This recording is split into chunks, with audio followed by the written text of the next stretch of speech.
everybody, Joshua here. This will be a piano tutorial for At the Drive-In's Cosmonaut.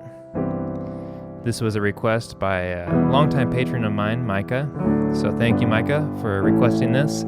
This is not a song I would have ever tried on my own, but I really enjoyed learning this and trying to figure out a way to transfer it to the piano. Let's just talk about the chords first, and then I'll talk a little bit about some of my thoughts about trying to transfer melody over to the piano, and then some of the rhythms I used. So let's talk about the chords at the top. E minor, D major, G, A. You could play those without the thirds if you want more of that power chord sound. But I chose to go ahead and define the chords major and minor. When I was learning it on my piano downstairs, my acoustic, that's kind of the sound that I came up with.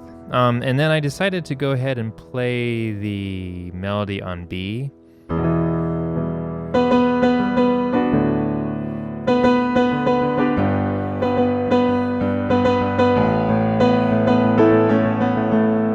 I think I did come back to that A when I was returning, just to kind of signify we're returning back to that downbeat on the E minor. Every time I started the verse, I play the, or I was thinking about.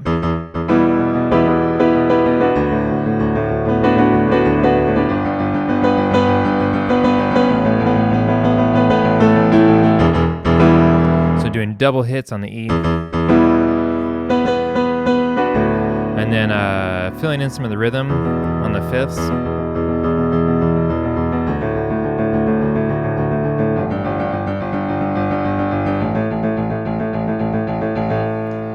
Let's see. What was I doing at the introduction? I jumped ahead of myself.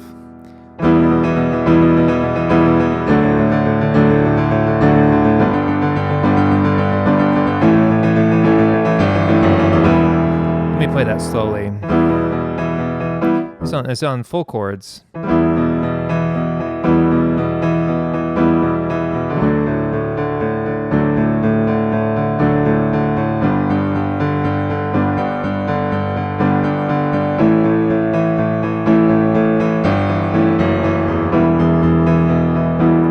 So I actually did a lot of practicing with the metronome to try to get that smooth.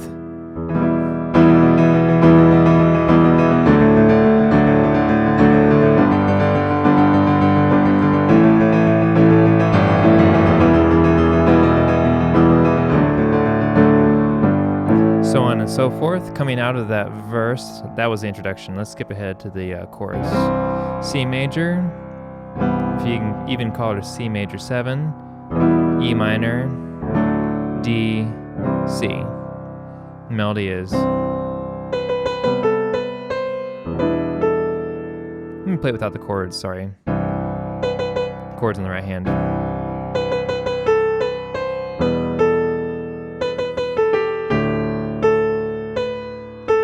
And then this, it was that real distorted guitar line.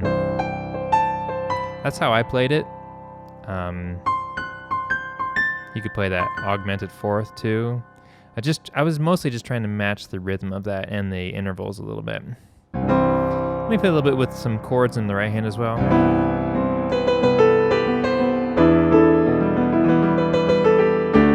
There's a fourth chord made up of fourths, A, D, G.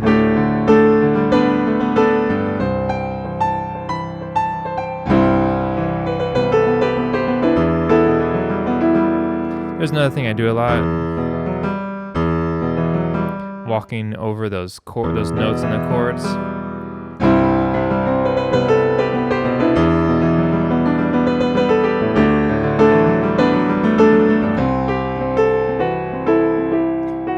The F sharp in there, this sharp 11th sound. Kind of just the sound I used for that.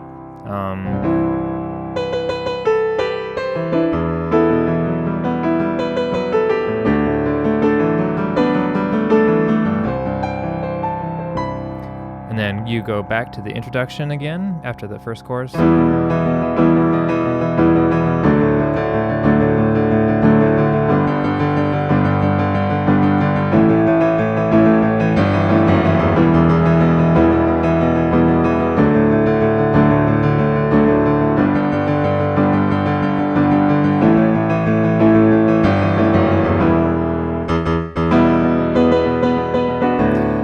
kind of the same thing over that E minor, D major, G, A. You know, kind of jumping around the octaves there, just make it big and forceful. Coming out of that next verse, we have the chorus again, C, E minor, D, C.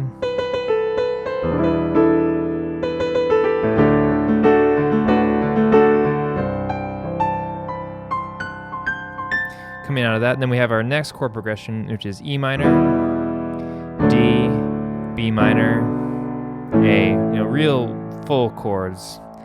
And I think I was playing that rhythm like.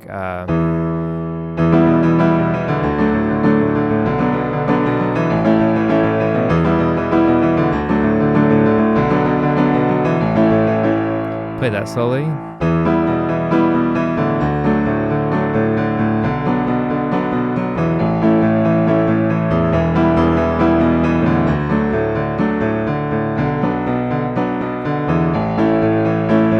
Melody here is A to G.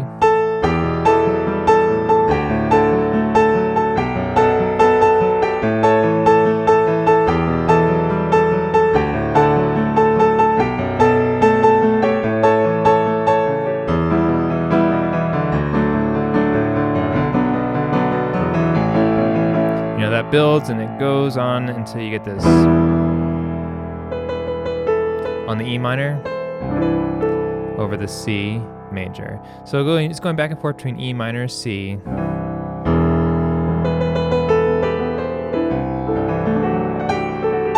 I'm playing around a lot with that, those crushing kind of the G and F sharp together.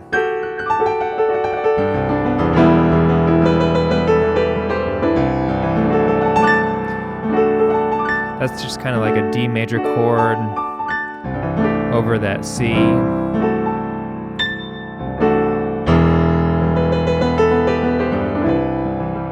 And then building up out of that, back to that E minor, D, B minor, A progression.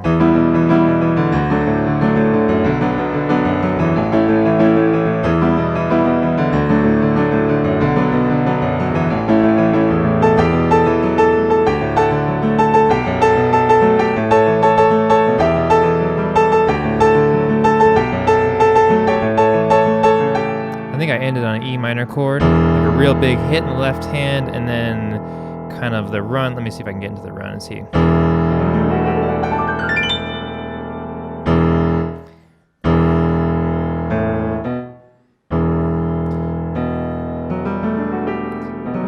I think it's kind of the suspended chord sound. B, F sharp, G, A, D, F sharp, G, and I think it's what I just ran up. Ending with that A on the top, and then big hit on the E, or just messy hit on that E. Let's see. And one of the things it's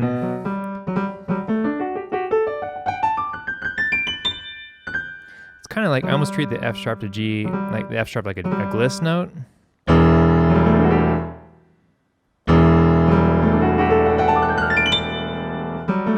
That time I used the G.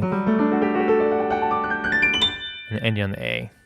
Sorry, talking about that so much. It really mostly. So I figure out the chords and the melody as best I can, and then it is kind of improvised. And I was playing around with some different sounds. So there's a different sound between using A and B and on the thumb for that lick, or A on the top, or B on the top. Just kind of mess around with here. The kind of different sound, like the intensity or the impact it has for what you want to do there. That's just how I decided to try to do a lick there at the end. Doing some of those like wristy kind of movement things. Trying to get some clashing notes in there. You're somewhat limited with the impact because of what the acoustic piano can do and can't do. So it's up to you to kind of like, how do I want to make this sound at home? I hope that's helpful. Having the chords in front of you on the screen here. So yeah, if I were to show you my little note, let's see here, let me show you. I seriously just have this little post-it note, and it says E minor, D, or it doesn't even say minor, it says E, D, G, A. Next line says C, E, D, C. Next line is E, D, B, A, and then E and C. So that's kind of what I went off of to learn the piece, and then just where those different chord progressions all fit in. So yeah, I hope this tutorial is helpful somewhat. It's probably just kind of brisk, but you can maybe slow the video down and pause at times if you're interested in figuring some of this out for yourself. But big thank you to my patrons for supporting this channel, and a really big thank you to Micah for suggesting this song. I had a lot of fun learning it. Don't be afraid if you really want to dig into it and learn it. Don't be afraid to slow those.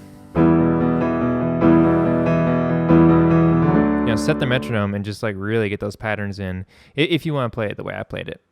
If not, just take the chords and maybe like figure it out at home. Maybe you can figure out some different rhythms and some different ideas than what I did on my version. But thanks for watching. Thanks for hanging out and following the channel. I hope you are doing well, and I will catch everyone next time.